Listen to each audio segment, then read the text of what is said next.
How old were you when you moved out of Brooklyn? 5. 5 years old. Yeah, 5. So I moved to New Hampshire. Right. Yeah. All right. Hi, New England. All right. Good to see you guys. So what happens is my parents are very Brooklyn. And we moved to New Hampshire, and it's first grade, and I'm very nervous about my first day of school. And I say to my dad, I'm scared of the boys. They're going to be nasty to me and blah, blah, blah. And my father, in a very Brooklyn way, said, go find the biggest kid and just knock him out. And I was like, knock out the biggest kid? And I said, for what? He goes, for being the biggest kid. And I'm like, all right. So he did nothing wrong, but I should knock him out. Knock him out. Let them all know. Just let them know. Mark your turn. So I go, all right, fine. I'm terrified that I have to do this. I get to school. First day, I'm the biggest kid there. And literally, like, 14 New Hampshire kids just beat the living crap out of me.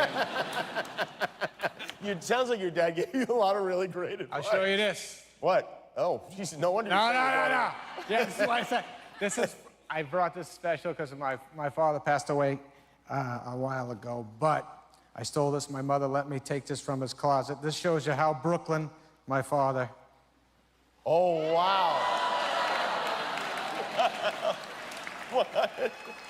That's very Brooklyn. That's really your dad's bell? That really is, yeah. Oh, my gosh. Did he ever use this? He tried to use that a few times. Yeah. My dad were amazingly tight. Yes, I love my dad more than anything, and I looked up to anything he told me to do, I would do. But I worshiped him. But I remember I don't know why this came up, but I was in the car with my dad when I was like 11 or something. Oh, no, I was probably like 14 or something. So I'm sitting in his car. We're about to go in the house. And I look over my dad. He's sitting, he's about to get out. And I go, Dad, were you ever with anyone before Mommy? And he goes, what's that? And I said, were you ever with anyone before Mommy? He goes, what do you mean? And I said, I go, before Mom, did you ever do it, you know, did you go all the way with somebody before Mommy? And my dad was trying to be honest, I think, and he's like, this is a moment, and he goes, well, on a few ladies before your mother I practiced with. And I go, I was a kid, and I was like, what does that mean? And then he goes, well, I wanted to make sure I was prepared for your mother properly, and I remember just going, no! I ran into the house and hugged my mother, and I was like, hey, Daddy's a whore. I remember the... Okay, so congratulations. I'm going to just say a few jokes. Here we go. Oh, all right. Congratulations, Jimmy, my honorary Jewish friend. I turned 50 years old last year, and I can tell you from experience, there's a lot to look forward to, Jimmy. Remember how we used to get embarrassed when our dads would unbutton the top button of their pants at the dinner table? Well, it turns out they were geniuses. In fact, all my top buttons have been removed. If you wouldn't mind, maybe just snap. I would actually. Do that. There you go. Right now. Yeah. There we go.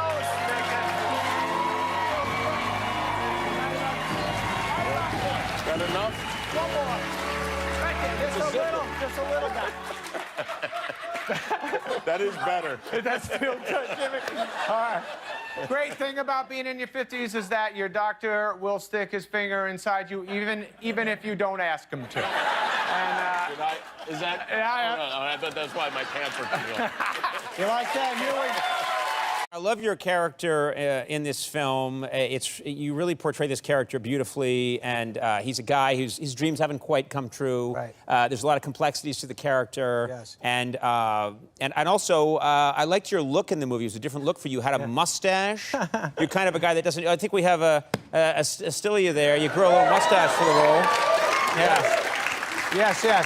Did you like having a mustache? It was fun because I lived in New York in a hotel, and I would lay in bed, and I'd say to my wife, mustache rides for $1. And, well, I thought it was going to end up with a fun evening, but then my kids ran in with $2. They're like, can we go? And, and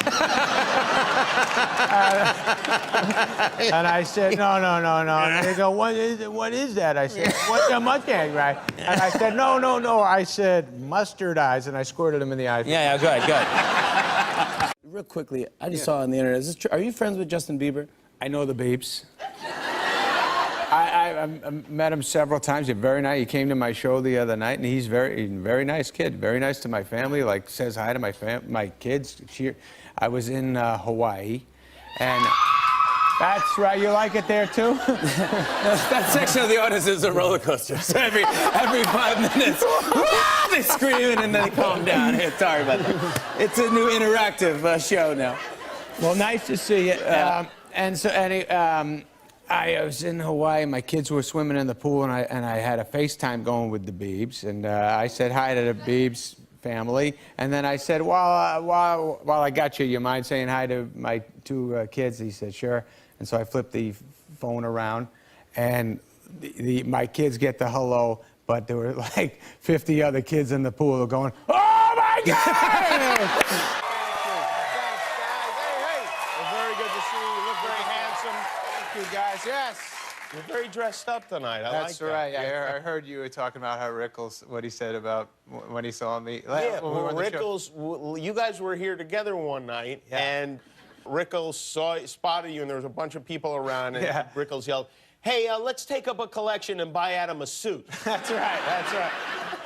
Man. Is this what you got? Yeah. This is the respect for the man.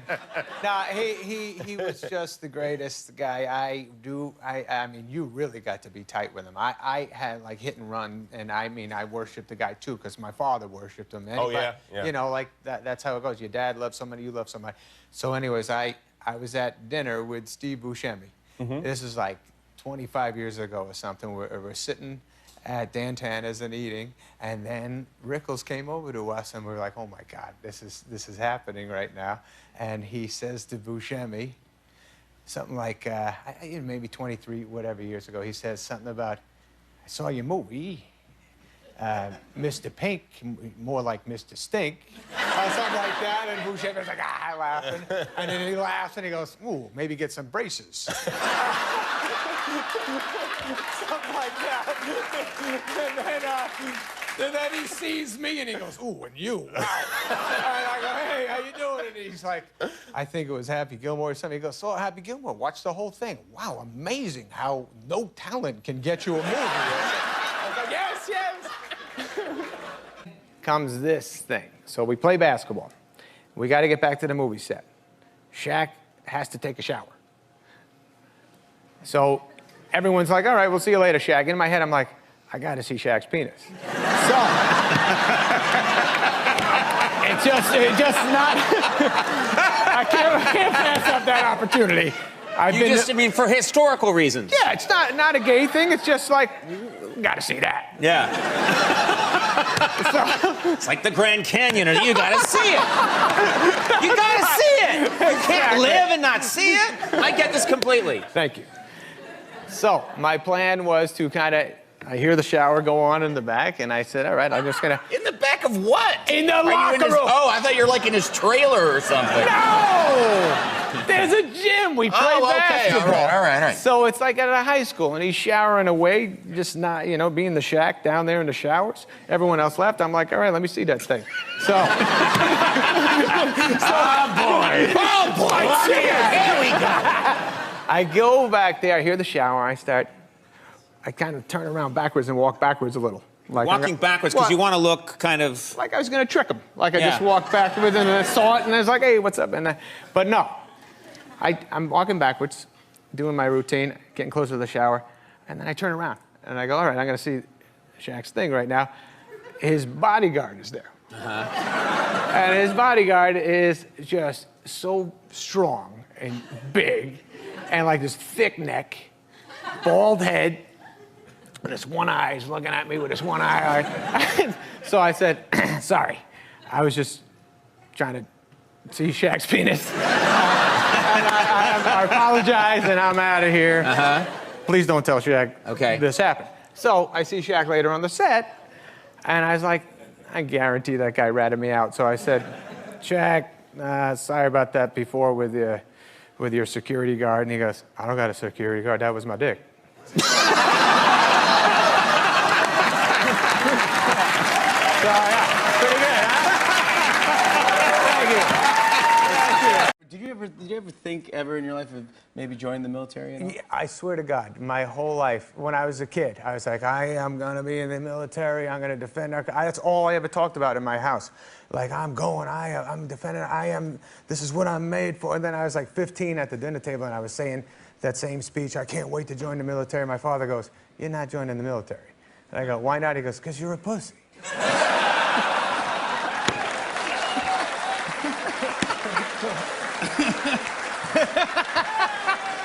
That's one reason why not to do it. It made sense. It made sense. Makes sense here. Because literally, I would try to do one chin-up back then. And my father would say, that's going to join the military. No, okay. You're not going to say the world, yeah. Tabloids. No. Yeah, I have to ask you about this. This is a picture. And this article was all about how Jack Nicholson and you go to the Lakers game together, and the Lakers are getting beat, so it's that you guys left early before the end of the game. Yes. And it was sort of saying like, hey, you know, you guys walked out on the Lakers. Lakers were having a dry spell, but it's not like I have anything in that decision. You know what I mean? Well, what happened? Nicholson says, all right, so we're losing. Lakers are losing by like 19. And Jack says something like 6 minutes left. I go, yeah. And he goes, 19 points. They're going to lose. I go, well, you know, they could come back. He's like, well, I don't, something like, the Lakers have to score 20, and OKC has to score none.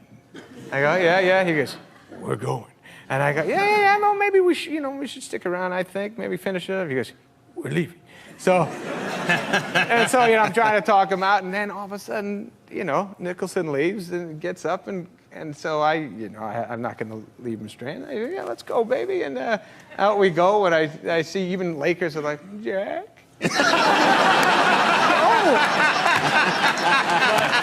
lot of times when you call your manager or your agent, they work at these giant agencies and management companies, they talk to you. They try to make it look like it's just you in their day, but they got other people. So anyways, Sandy's on the phone with me talking. He's telling me stuff. I'm telling him stuff. I'm like, this is my manager. I feel very safe telling him things.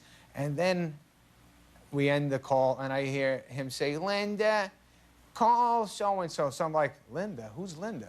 And he has his assistant listening to the call, and he's calling the next person. So I catch him doing that, and apparently, so I call him up and I say, dude, was she on the phone while I was talking to you? And he's like, yeah, but she's very cool. And I said, yeah, but I don't want, I'm kind of telling you stuff, I don't want her to hear everything. And he's like, yeah, right. I said, so you won't have her on the phone anymore? And he's like, nah, not a problem. So I'm talking on the phone the next time I call him. I'm talking, and I'm hearing like this weird, I'm like, what the hell? So I know he's got somebody on the other line. So I say, so no one's on the other line, Sandy? And he goes, no, nobody. And I go, hey, is your wife okay? Is she mad at you? And he goes, why is my wife mad at me? And I said, you know what you told me earlier about Linda and you masturbating to her all the time. And then I hear, Linda, hang up your phone! Well, there you go. Oh, Linda. And then Harrison Ford, you know Harrison Ford. Yeah. He's a great man. I know him in real But life. that is like the most iconic movie star you can imagine. Right. Is Harrison Ford. Exactly. And I'm like 25 or whatever the hell I was. And I was like, and then Harrison Ford looks at me and he's like, I was like, oh man, what's happening right now? And Harrison Ford like gives me a like, is that you kind of thing? I was like, yeah. And then he comes over and he's like, you're the guy from the Billy Madison? I go, yeah. He goes, I would love for you to come over to my house. And I was like, yeah? And then he goes, and I would love for you to wash my car. He goes, I go, yeah. And he goes, my kids think you're funny, and it would just be such a kick for them to see that. And I was like, oh, okay. That's crazy. Yeah, that was fun. But you know Harris. He can get away with that, yeah. He can do anything he wants. He's just okay. So we're going. It's like 20 years ago. We're driving to, I think the Today Show or Good Morning America. Just a show, a morning show. We're in the car. We're driving to New York City. You know how you make the rounds. Sure. We got a movie coming out. So we're pulling up the street. I see a bunch of guys on the street with picket signs. They're holding signs, and I was like, "What's going on? What are they picketing?" He goes, it's the cameraman.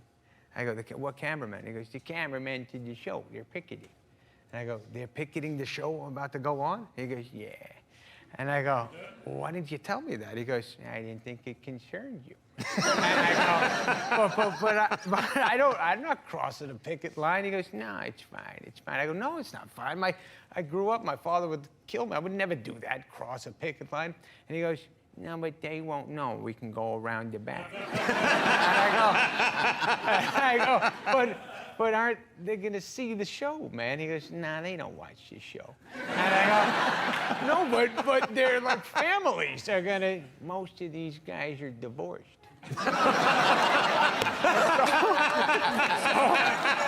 So I go, dude, I'm not doing that, man. I'm not crossing the picket line. He's like, you got it. We signed up. I go, no, I'm not. And I drive away, and all the guys with the picket signs, you know, cheering, hey, way to go, Adam, blah, blah, blah, blah. So the next day in the Post, in the New York Post, it says, Adam Sandler won't cross picket line.